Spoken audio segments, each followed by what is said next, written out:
I have with me Jared Leon. He was actually at the train station when the impact occurred. You were actually walking across the platform. Had you been in the way of that train, you were mere seconds from crossing that path. Yeah, it was about 150 feet in front of me. I walk there every day. It's the commute I take. So tell me, I go to work. Tell me what you saw.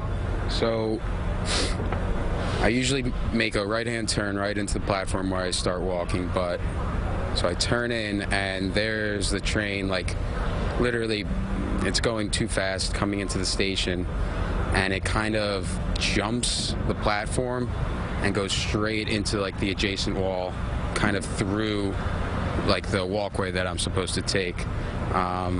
Once it hits the wall, I don't know if it busted through or not, but comes to a stop and the roof kind of like starts collapsing too. And what does this sound like when this is happening? Nothing I'd ever heard before, definitely. A loud explosion. Just, I've never heard of something so loud I was so close to. It took me a little bit to like come to my senses. I was a little shaken up, and I was joking with my family before, like they were texting because they know I live here and that I kind of walk to work, that like I stayed in bed a little bit longer this morning, like a couple minutes, and that might have, saved me from getting hurt. Because the platform, I just want our viewers to understand here, the platform that actually the train went over, that it normally doesn't, it would have already come to a stop. The platform that the train normally doesn't go over, went over that platform that you walk on. Yes. To get to work. Yeah, I walk through that. I walk through the platform, people stand there, wait there, there's like kiosks, and that's literally right where that train barreled through. And you said, how close were you to crossing that path? 150 feet from where the train was. You realize how fortunate you are. Yeah, I might go buy a lottery ticket or something, so. Tell me about the seconds and the minutes after the train crash. What did you see? What did you hear? There was definitely chaos. No one really knew what was going on. Like I said, the roof started to like kind of cave in, and there were live wires, it seemed, just like dangling everywhere. People are definitely hurt. A lot of injuries, a lot of noise, a lot of ruckus, and people were helping other people, like, get out of the way. There was a decent amount of blood, people like laying on the streets. It was surreal. And what did you do at that time? What did I do? I tried to like get close to the train to see if there was anyone I could help, but there were a couple of responders there, and they were like pushing everyone back because of the live wires.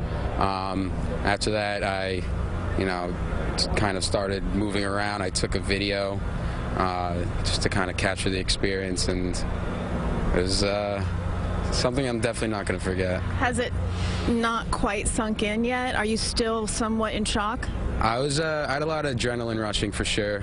I ended up actually going into work because I didn't know honestly what else to do. I was like, just go through your normal routine. Once I sat down at work and kind of, told a couple of my coworkers what was going on, there were a couple other late coworkers, kind of started to settle in, and I was a little more shaken up, so I decided just to leave and walk home. Unfortunately, because of it, it took me about an hour to walk home. Usually takes me about, 20, 30 minutes, but if that's all I can complain about today, it's, not a bad thing. You're still alive. Yeah, exactly. I just want to again address when the train was coming in, you immediately realized it was coming in too fast. Yeah, it looked too fast. I mean, everyone's taken trains before, and they know when, something doesn't look right. I'm pretty sure though, I'm not sure, but those stoppers there that I think it barreled over are there to stop it in case it comes a little too fast, and obviously that didn't work. It was coming in, pretty fast.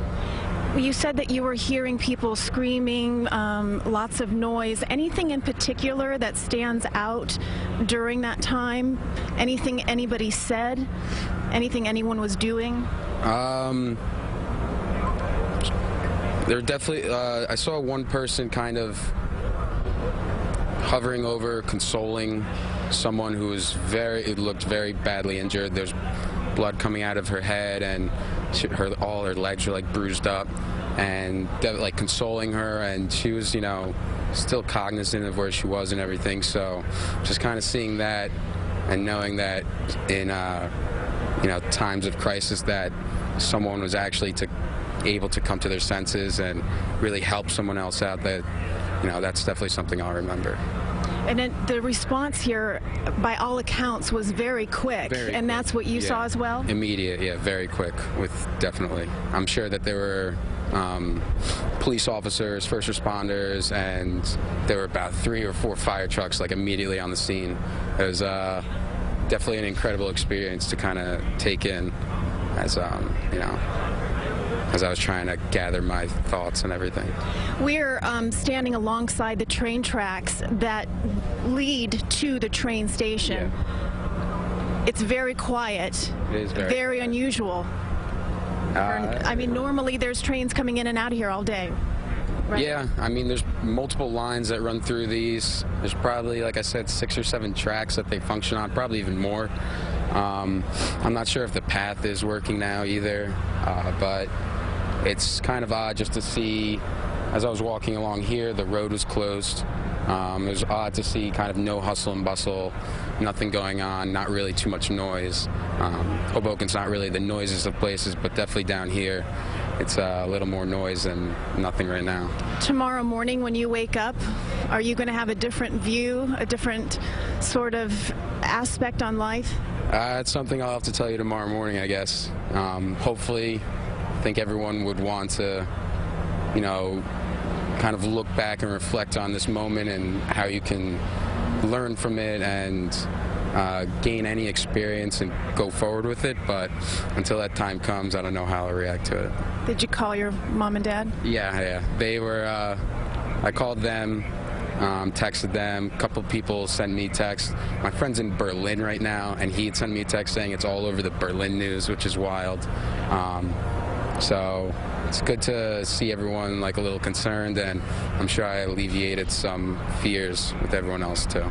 Well, Jared, we're glad you're safe, and we appreciate you taking the time to talk with us today. Thank you. Thanks so much. Thank you.